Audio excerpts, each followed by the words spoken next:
গোপালের বোঝা। একদিন সন্ধ্যাবেলায় কৃষ্ণনগরের রাস্তায় একজন পাহারাওয়ালা পাহারা দিচ্ছিল। নতুন পাহারাওয়ালা, তাই গোপালকে সে চিনত না।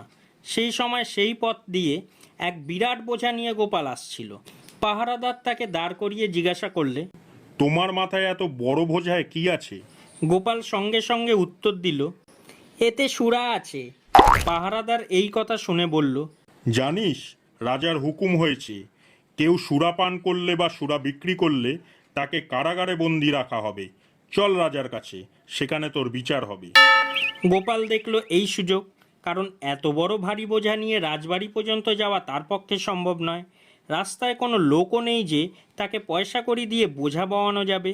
যাক, ভালোই হলো, পাহারাদার বেটার মাথায় বোঝা চাপিয়ে যাওয়া যাক। গোপাল কিছু বলছে না দেখে পাহারাওয়ালাটি খুব রেগে গিয়ে বোঝাটা নিজের মাথায় তুলে নিয়ে বলল, এই চল রাজবাড়িতে, 3 বছর জেলখানায় ঘানি টানবি চল। এই বলে রাজবাড়ির পথে চলতে লাগলো। গোপালও নিশ্চিন্ত মনে তার সঙ্গে যেতে লাগলো। কিছুক্ষণ পরে রাজবাড়ির কাছাকাছি এসে পাহারাওয়ালা ভাবল, রাজবাড়িতে একে নিয়ে গেলে তো আমার কিছু লাভ হবে না, তার চেয়ে একটু আড়ালে নিয়ে যদি কিছু আদায় করতে পারি সেই চেষ্টাই করা যাক।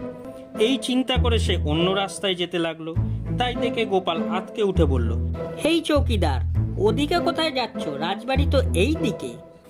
পাহারাওয়ালা অবাক হয়ে বলল, তুমি রাজবাড়ি চেনো? গোপাল বলল, চিনি বই কি, বিলক্ষণ চিনি। আর আমাকে তো রাজবাড়িতেই যেতে হবে, একখানা চিঠি আছে, পৌঁছে দিতে হবে। পাহারাদার বলল, কই দেখাও দেখি তোমার চিঠি। গোপাল তখন তার সামনে চিঠিখানা বার করলো। চিঠি দেখে পাহারাদার অবাক। চিঠিখানা মহারাজ কৃষ্ণচন্দ্রের নামে লেখা। সে রেগে বলে উঠল, তুই আগে আমাকে চিঠিটা দেখালি না কেন? গোপাল একগাল হেসে বলল, আগে দেখালে কি তুমি আর এই বিরাট বোঝা এত দূর ঘাড়ে করে বয়ে আনতে? এই বলে সে পাহারাওয়ালার কাছ থেকে বোঝা নিয়ে রাজবাড়ির দিকে পা বাড়ালো।